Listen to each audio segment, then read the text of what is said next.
Cease fire कैसे हो गया। आज पूरे देश में ये चर्चा चल रही है कि जब हमारी आर्मी इतने एडवांस स्टेज पे थी तो अचानक से ये सीज फायर क्यों हो गया। तो जनता को ये उम्मीद थी कि प्रधानमंत्री जी बताएंगे कि क्या परिस्थितियां रही, क्या वजह रही, क्या कारण थे कि जब हम इतनी एडवांस स्टेज में थे, हमारी मिलिट्री बिल्कुल तैयार थी पाकिस्तान पे धावा बोलने के लिए और हम प्रिसाइसली, प्रोफेशनली पाकिस्तान के एक एक ठिकाने को, आतंकवादी ठिकाने को निशाना बना के ध्वस्त कर रहे थे और पाकिस्तान के पास इसका कोई जवाब नहीं था। तो क्या वजह रही सीज फायर करने की। 22 तारीख को जो पहलगाम में आतंकवादियों ने भयानक हमला किया था, जिसके अंदर हमारे कितने सारे टूरिस्ट मारे गए थे, बर्बरता से उनका आतंकवादियों ने खात्मा किया था। उसके बाद जिस तरह से भारत की आर्मी ने, हमारी सेना ने जिस तरह से पाकिस्तान के ऊपर कार्रवाई की, उससे भारत की सेना पर पूरे देश को गर्व है। किस तरह से पाकिस्तान ने कोशिश की हमारे देश पे ड्रोन से हमला करने की, लेकिन एक भी ड्रोन को सफल नहीं होने दिया गया। ये बताता है कि हमारा देश की आर्मी और हमारे देश का जो एक मिलिट्री सिस्टम है, जो प्रोफेशनलिज्म है, वो पाकिस्तान से बेहद एडवांस्ड है। ऐसी ही एडवांस स्टेज में जब हमारी सेना थी, जब हमारी सेना उस स्टेज पर थी जहां पर वो पाकिस्तान पर कंट्रोल कर सकती थी और बहुत अच्छे तरीके से पाकिस्तान को सबक सिखा सकती थी। लगभग हम पाकिस्तान के गेट पर खड़े थे, धावा बोलने के लिए तैयार थे। कितना प्रोफेशनल और एडवांस तरीके से पाकिस्तान के एक एक टारगेट को चूज करके ध्वस्त किया जा रहा था। फिर अचानक से सीज फायर कैसे हो गया। आज पूरे देश में ये चर्चा चल रही है कि जब हमारी आर्मी इतने एडवांस स्टेज पे थी तो अचानक से ये सीज फायर क्यों हो गया। क्या वजह रही इस सीज फायर होने की।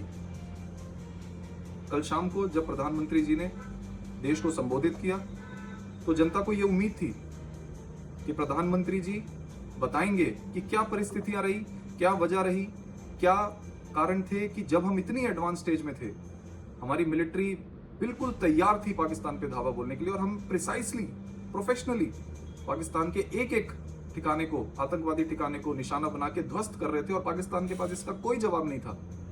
तो क्या वजह रही सीज फायर करने की।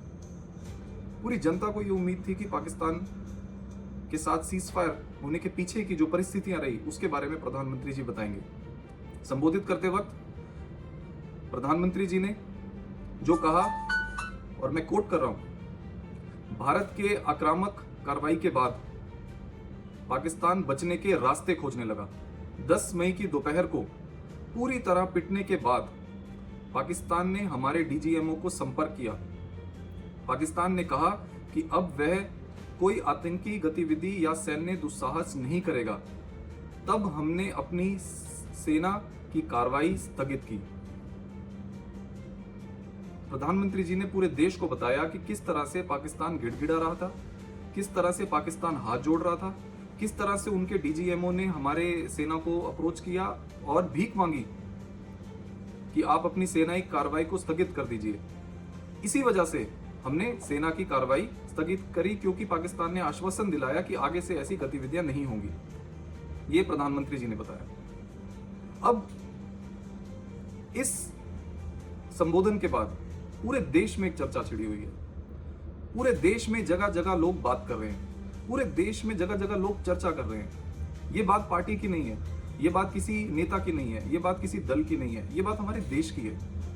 और जब देश के बारे में बात होती है तो लोग पार्टी से ऊपर उठ के चर्चा करते हैं। बहुत वाजिब सवाल है जो जनता डिस्कस कर रही है। मैं वो एक एक सवाल आपके सामने रखना चाहता हूं। पहला सवाल कि अचानक से सीज फायर क्यों हुआ जब हमारी सेना इतने एडवांस स्टेज में थी और जब हम पाकिस्तान की हिस्ट्री जानते हैं। हम जानते हैं कि पाकिस्तान एक टेरर स्टेट है, हम जानते हैं कि पहलगाम के पीछे पाकिस्तान है, हम जानते हैं कि हमारे निर्दोष टूरिस्ट को मारने वाला पाकिस्तान है। पाकिस्तान ही टेररिज्म को हवा देता है, पाकिस्तान ही टेररिज्म को बढ़ावा देता है। और हमने देखा किस तरह से टेररिस्ट के जनाजे में पाकिस्तानी मिलिट्री शामिल थी, उनको स्टेट ऑनर दिया जा रहा था। तो फिर क्यों हमने सीज फायर एक्सेप्ट किया, ये जनता सवाल पूछ रही है। दूसरा सवाल, जब हमारे पास स्ट्रेटेजिक एडवांसमेंट थी, जब हमने पाकिस्तान को हाथ जोड़ने पे मजबूर कर दिया, जब पाकिस्तान गिड़गिड़ाने लगा, जब हम ऐसी पोजीशन में थे कि हम वो कर सकते थे जिसका देश को इंतजार था, जब जब ज्वाइंट पार्टी मीटिंग में बताया गया था कि 21 ठिकानों को आइडेंटिफाई किया गया और उसमें से 9 ही अभी ध्वस्त हुए हैं। जब हमारा मिलिट्री ऑपरेशन मिडवे था और हम एडवांस स्टेज में थे और हम सुपियोरिटी में थे, तो क्यों सीज फायर कर दिया गया? क्या मजबूरी रही सीज फायर करने की? इसका जवाब जनता पूछ रही है। तीसरा सवाल,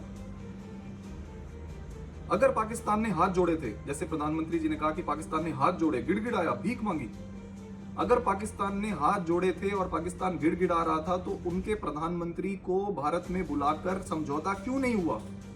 उनके प्रधानमंत्री से लिखित में क्यों नहीं लिया गया? उनके सेना प्रमुख से लिखित में क्यों नहीं लिया गया जैसा 1971 में लिया गया था? क्यों पाकिस्तान को इतना इजी एस्केप दे दिया गया? क्यों पाकिस्तान को ऐसे ही छोड़ दिया गया? चौथा सवाल, पहलगाम में जो लोग मारे गए, जो परिवार पहलगाम में शहीद हो गए, जो हमारे सेना के लोग इस 3-4 दिन की कार्रवाई में शहीद हो गए, 26 परिवार पहलगाम में और 21 परिवार जो सेनाओं के शहीद हो गए, उनका न्याय कैसे मिलेगा? उनके लिए भारत सरकार ने क्या किया? जब 21 में से 9 ही आतंकवादी ठिकाने अभी तक ध्वस्त किए गए, तो क्या गारंटी है कि दोबारा आतंकवादी जो बचे हुए ठिकाने हैं वहां से नहीं ऑपरेट करेंगे? दोबारा पहलगाम जैसा अटैक नहीं हो सकता? क्यों पाकिस्तान को इतना इजी एस्केप दिया गया? क्यों सीज फायर किया गया? जब हम एडवांस स्टेज में थे, जब हम पूरे कंट्रोल में थे, जब वो हमारे सामने गिड़गिड़ा रहे थे, तो क्यों इसका परमानेंट सोल्यूशन नहीं निकाला गया?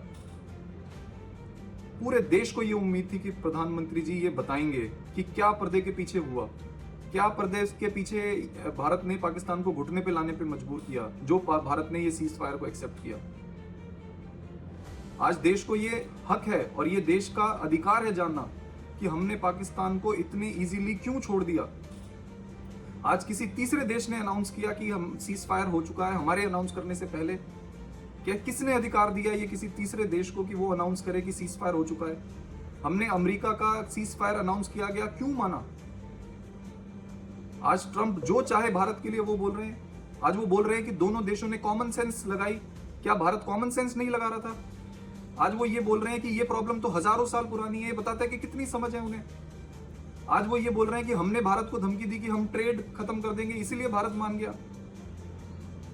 जो 26 लोग जिन्होंने शहादत दी पहलगाम में, जिनको टारगेट बनाया गया, वो बहनें भी हमारी गिड़गिड़ा रही थी कि मेरे सुहाग को मत उजाड़िए, मेरे सिंदूर को मत उजाड़िए। जब उन आतंकवादियों ने नहीं माना, तो भारत ने क्यों मान लिया पाकिस्तान का हाथ जोड़ना? आज ये सरकार को जवाब देना पड़ेगा। आज प्रधानमंत्री जी को यह जवाब देना पड़ेगा कि हमने पाकिस्तान को इतना इजी एस्केप क्यों दिया? क्या प्रेशर था? जब पूरा देश आपके साथ खड़ा था, पूरी विपक्ष आपके साथ खड़े थे और एक स्वर में सरकार के साथ खड़े थे, कोई पार्टीबाजी नहीं हो रही थी, कोई पॉलिटिक्स नहीं हो रही थी, हर कोई व्यक्ति आपके साथ खड़ा था, तो क्यों पाकिस्तान के हाथ जोड़ने पर हमने उन्हें इतना इजी एस्केप दिया? कब मिलेगा? जो 26 परिवार उजड़ गए पहलगाम में, उनको न्याय कब मिलेगा? जिन 21 सेना के लोगों ने शहादत दी, उनके परिवारों को न्याय कब मिलेगा? सीज फायर होने के बाद भी पाकिस्तान लगातार सीज फायर का उल्लंघन कर रहा है। जब हम जानते हैं कि पाकिस्तान की फितरत क्या है, तो हमने पाकिस्तान को इतना इजी एस्केप क्यों दिया? आज ये सवाल पूरा देश पूछ रहा है। और भी बहुत सारे सवाल हैं, लेकिन इन सवालों का जवाब आज माननीय प्रधानमंत्री जी को पूरे देश को देना चाहिए। पूरा देश उनकी तरफ देख रहा है और पूरा देश ये चाहता है कि जो 26 लोग जिन्होंने जान गंवाई पहलगाम में, उनके परिवारों को न्याय मिले। जिन सेना के हमारे जवानों ने जान गंवाई, उनके परिवारों को न्याय मिले।